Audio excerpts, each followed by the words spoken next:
Good morning Mamata to all family. আশা করি তোমরা সবাই খুব ভালো আছো। আজকে 15ই আগস্ট, সবাইকে জানাই হ্যাপি ইন্ডিপেন্ডেন্স ডে।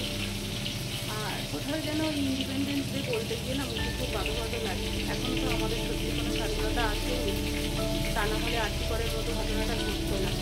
আরও অনেক জায়গায় এরকম ছোটোখাটো ঘটনা ঘটছে যেগুলো রিপোর্টিং হচ্ছে না, যেগুলো নিউজ আমরা পাচ্ছি না, ছাপা পড়ে যাচ্ছে। তারপরেও আমাদের বেঁচে থাকতে হবে, যাদের প্রাণ থেকে বেঁচে আছে তাদের তো জীবন চালাতেই হবে।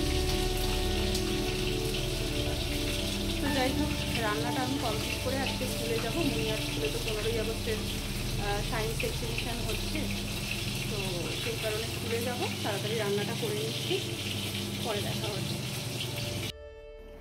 রান্না সমস্ত করে রেখে যাচ্ছি, স্কুল থেকে কখন ফিরবো তার তো কোনো ঠিক নেই। আর এসে তারপর বাচ্চাদেরও খিদে পেয়ে যাবে, আমিও স্নান করে পুজো করে সবাইকে খেতে দিতে অনেক বেলা হবে। ওই জন্য রান্নাটা সেরে যাচ্ছি। একটু চিকেন করেছি, মাছের ঝাল করেছি, ভাত আর ভোলা মাছ আছে, একটু চচ্চড়ি আছে আর আনারসের চাটনি। তো আমি আরও বেরিয়ে পড়েছি। বাবাই ওর বন্ধুর সাথে আসছে, সৌজাত্য আর প্রিন্সের সাথে আসছে, আর মুনিয়া তো সকালেই স্কুলে বেরিয়ে গেছে। আর এখানে দেখো ইলেকট্রিকের যে সমস্ত লোকজন কীরকম পোস্টের ওপর উঠে কাজ করছে, দেখলেও ভয় লাগে। আর এই যে স্কুলে পৌঁছে গেছি, স্কুলে ইন্ডিপেন্ডেন্স ডে উপলক্ষে এই যে ফ্ল্যাগ উঠছে।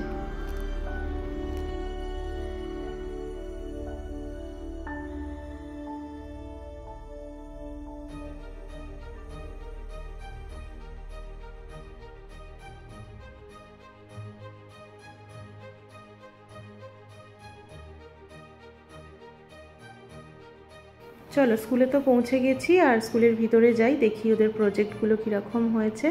আর স্কুলের চারপাশটা এত সুন্দর ফ্ল্যাগ দিয়ে সাজিয়েছে যে দেখলেই চোখটা জুড়িয়ে যাচ্ছে। তো চলো ভিতরে যাই। এই দেখো গুড়িটা কিরম হাতে ফ্ল্যাগ নিয়ে যাচ্ছে, কি ভালো লাগছে দেখে। এবারে ওপরে যাই, কারণ ওপরের হলেতেই ওদের সমস্ত অনুষ্ঠানটা হচ্ছে। এই যে ওপরে এসে গেছি, আর দুদিকেই হলঘর রয়েছে, তো দুদিকেই ওদের প্রজেক্টের সমস্ত কিছু সায়েন্স এক্সিবিশন যা কিছু সব হয়েছে। আর মুনিয়াদের এখানে প্রজেক্ট হয়েছে প্রজেক্টর, তো ওই রুমটার মধ্যে একটা রুম বানিয়েছে। দেখো এই যে কালো কাপড় দিয়ে এর ভিতরে প্রজেক্টর কিভাবে কাজ করে সে সমস্ত বোঝাচ্ছে আর দেখাচ্ছে।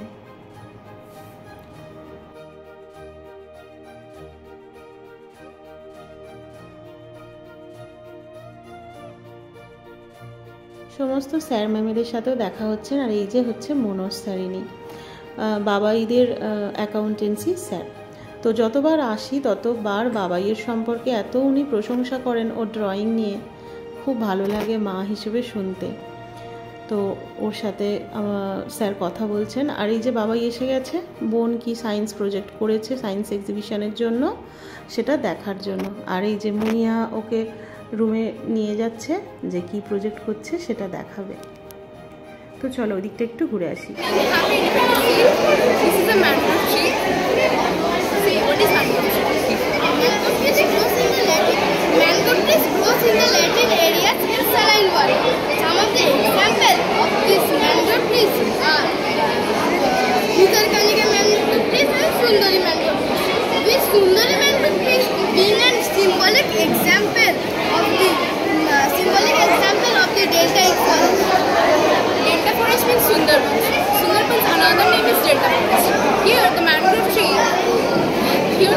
Roots of this mangrove tree help stabilize shorelines and protect erosions. It's protecting the coastal communities from the flood and storm damage. Here we can see the wave is forming this side, and that side the water is still. This is because it protects the tsunamis by reducing the velocity and the height of the waves.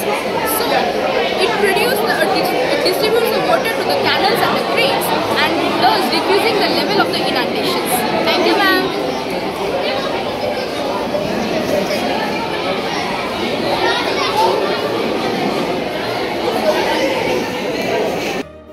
কি সুন্দর করে বোঝালো বাচ্চা দুটো, তাই না?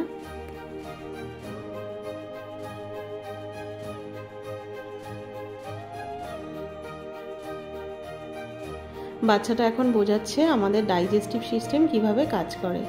তো কি সুন্দরভাবে প্রজেক্টটা করেছে, সেটাই আমি দেখছি যে এতটুকু বাচ্চা কত কষ্ট করে, কত মেহনত করে এত দিন ধরে এই সায়েন্স প্রজেক্টগুলো বানিয়েছেন।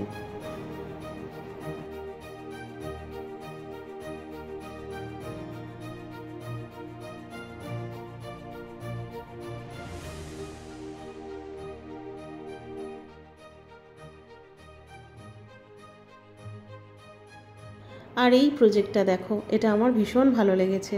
খিদিরপুর ডক হাইড্রোলিক ব্রিজ যেটা বানিয়েছে, দেখেই মনে হচ্ছে অনেকগুলো দিন সময় লেগেছে। আর এত সুন্দর করে বোঝাচ্ছে বাচ্চাগুলো, মনে হচ্ছে যেন ওই খিদিরপুর ডকের সামনে দাঁড়িয়ে ব্যাপারটা বুঝছি। আর কি সুন্দর বানিয়েছে দেখো।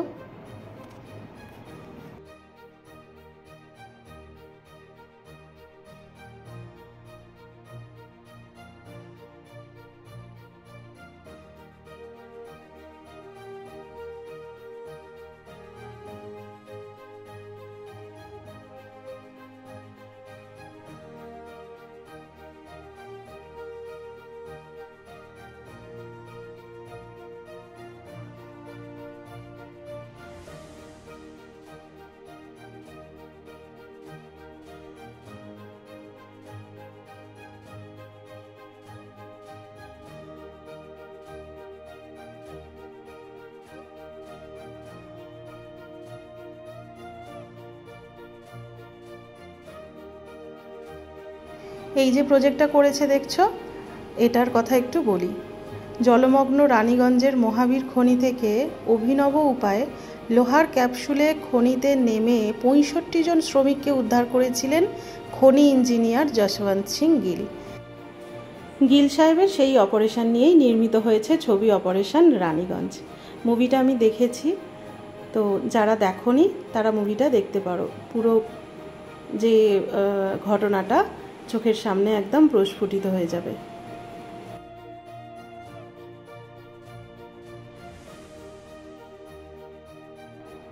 এরা হচ্ছে আমারই মেয়ের ক্লাসমেট রুবিনা, আরশিয়া আর জিনাল। ওরা বানিয়েছে ক্লিনোমিটার।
ওই দূরের দিকে হঠাৎই চোখটা গেল, আর আমি ক্যাপচার করতে কিন্তু একদম ছাড়িনি, কারণ যিনি কথা বলছেন বাবাইয়ের সাথে উনি হচ্ছেন এখানকার চিফ গেস্ট। তো বিনীতা ম্যাম বাবাইয়ের সাথে চিফ গেস্ট যিনি এসছেন ওনার সাথে কথা বলাচ্ছেন। আর শুনলাম বাবাইয়ের এই ড্রয়িং নিয়ে অনেক প্রশংসা করেছেন উনি। এই দেখো, নীলপর্ণা, তনয়া আরও কয়েকজন মিলে হাইড্রোলিক লিফট বানিয়েছে। এত সুন্দর বানিয়েছে, সেই নিয়ে আমরা মায়েরা কথা বলছিলাম যে কতগুলো দিন সময় গেছে এইগুলো বানাতে, প্রজেক্টের কাজগুলো সায়েন্স এক্সিবিশনের। তো হাইড্রোলিক লিফট বানিয়েছে, আর সেগুলো নিয়েই আমরা কথা বলছিলাম তিনজন এখানে দাঁড়িয়ে, তনয়ার মা, নীলপর্ণার মা আর আমি। হাইড্রোলিক ক্রেনটা দেখো কি অপূর্ব বানিয়েছে। দেখতে দেখতে বাচ্চাগুলো কত বড় হয়ে গেল। আর স্কুলেতে পড়াশোনা ছাড়াও যে আরও অনেক কিছু শেখার আছে, এইসবগুলো না দেখলে হয়তো কেউ জানতে পারতাম না। আর তারপর সায়েন্স এক্সিবিশন সবার দেখার পর এই যে আমাদের একটা কাজ, রিভিউ দিতে হবে। আর এই দেখো আমার খুদে সাবস্ক্রাইবার, আর আরেকজনকে দেখিয়ে দিচ্ছে যে আমার চ্যানেলটা কোথায় আছে। তারপরে চলে এসেছি এই যে আমাদের রতন টাটা আছেন, আমাদের মধ্যবিত্তদের জন্য, সাধারণ মানুষের জন্য, যারা পছন্দ মতো জিনিস অনায়াসেই কিনতে পারবেন, ইউজ করতে পারবেন। তার জন্য যে সমস্ত জিনিস, সমস্ত ফ্যাক্টরি উনি বানিয়েছেন, সেই নিয়েই এই গ্রুপটা। তো টাটা কোম্পানির যা যা আছে, টাটা সল্ট, টাটা স্টিলের যাবতীয় জিনিস, অনেক অর্নামেন্টস আছে, তারপর জুডিও আছে, আর ফার্স্ট ট্র্যাকের ওয়াচ রয়েছে। তো এই সমস্তগুলো রতন টাটা কোম্পানির। তারপর এখানে হার্ডওয়্যার নিয়েও সমস্ত সায়েন্স এক্সিবিশন ওরা দেখাচ্ছিল বাচ্চাগুলো, আর ওখানে ম্যামেরা সবাই দাঁড়িয়ে কথা বলছেন আর ঘুরে ঘুরে দেখছেন বাচ্চারা কি বানিয়েছে। চলো, হয়ে গেছে আপাতত, এবার বাড়ির দিকে যাই। ও হ্যাঁ, এর আগে নিচের যে অডিটোরিয়াম আছে সেখানেই তো আসল থিমটা এখনও বাকি রয়ে গেছে। অনেক স্টুডেন্ট মিলে, ম্যামেরা মিলে যে স্পেস থিমটা বানিয়েছে সেটা এবার দেখতে যাব।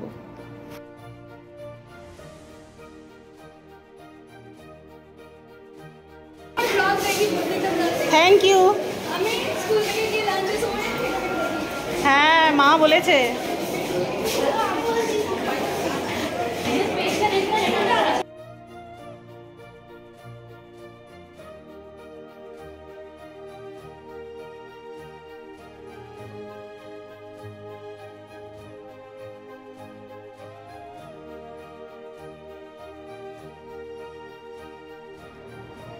ঢুকেই মনটা আমার শান্তি হয়ে গেল, কারণ এটা আমার ছিল ফেভারিট সাবজেক্ট।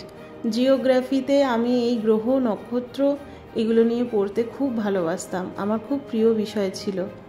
তো বাচ্চাগুলো আর ম্যামেরা মিলে এই সমস্ত স্পেস থিমটা বানিয়েছে। আমি না বেশি কিছু আর বলতে পারছি না, তোমরা শুধু দেখতে থাকো। আমার তো ভিতর থেকে মানে একটা চাপা কি বলবো, আনন্দের কান্না হচ্ছে যে ম্যামেরা বাচ্চাদেরকে নিয়ে এত সুন্দর প্রজেক্ট বানিয়েছেন, এত কষ্ট করে বানিয়েছেন। সেটা ম্যামরা না থাকলে, ওনারা না সাহায্য করলে বাচ্চাগুলো এই জিনিসগুলো জানতেই পারতো না, শিখতেই পারতো না। আমরা বাড়িতে থাকি, শুধু স্কুলে পাঠিয়ে দিই টিফিন, স্কুল ব্যাগ গুছিয়ে, কিন্তু স্কুলের মধ্যে যে এত সুন্দর সুন্দর জিনিস ওরা শিখছে, বড় হচ্ছে, শুধু পড়াশোনাটাই সব না, সমস্ত কিছু মিলে ওদের মধ্যে যে এত জ্ঞান তৈরি হচ্ছে, এটা দেখে মা হিসেবে সত্যি চোখে জল আসছে। কি অপূর্ব বানিয়েছে শুধু দেখো।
গ্রাউন্ড ফ্লোরটা পুরো চন্দ্রযান, তারপর স্পেসে যা যা হয় আছে আর কি, সেই সমস্ত কিছু দিয়ে ডেকোরেট করা হয়েছে। আর মনে হচ্ছে যেন মহাকাশের মধ্যে দিয়ে হাঁটছি, দেখতে কি সুন্দর লাগছে। এই যে চন্দ্রযান 3টাও নাকি ম্যামেদের সাথে ওরা বানিয়েছে।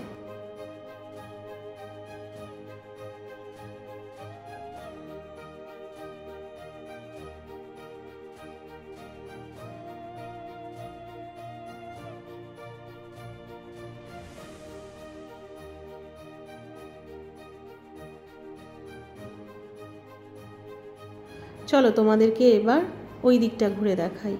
এখানে প্রিন্সিপালের রুম রয়েছে, ডিরেক্টরের রুম রয়েছে, আর এই যে গ্যালারিটা দেখছো, এখানে ডিএমএসসি স্টুডেন্টরা যত স্পোর্টসের মেডেল, ট্রফি, সার্টিফিকেট পেয়েছে সেই সমস্ত ছবি এখানে রাখা রয়েছে। আর এখানে ড্রয়িংগুলো যে দেখছো, তার মধ্যে ওই যে দূরে ওই যে ড্রয়িংটা, এটা বাবাই যখন ক্লাস 11-এ পড়ে তখন এঁকেছিল। ডিএমএস স্কুলের যতই ব্রিলিয়েন্ট ড্রয়িং স্টুডেন্ট রয়েছে সবারই ড্রয়িং এই গ্যালারিতে ম্যাম রেখে দিয়েছেন। তারপর চলো ট্রফিগুলো দেখাই তোমাদের। টুর্নামেন্টের যত ট্রফি, স্কুলের খেলা, বাইরের স্পোর্টস যা কিছু হয়েছে সমস্ত এখানে রাখা রয়েছে। ক্যারাম টুর্নামেন্ট হয়েছে, থ্রো বল হয়েছে। শুধু যে স্পোর্টসের ট্রফি রাখা রয়েছে তা কিন্তু নয়, অ্যাবাকাসের স্টুডেন্টদেরও অনেক ট্রফি এখানে রাখা রয়েছে।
স্বাধীনতা দিবস তো পালন হলো।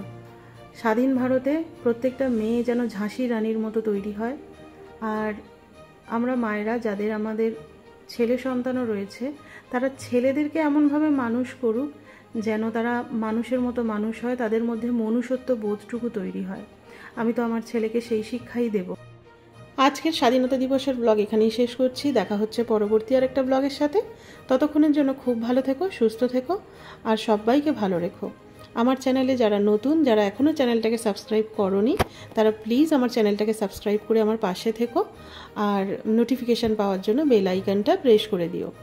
আর ভিডিওগুলো দেখতে ভালো লাগলে ছোট্ট করে একটা লাইক দিয়ে দিও। ততক্ষণের জন্য খুব ভালো থেকো। দেখা হচ্ছে পরবর্তী ব্লগে।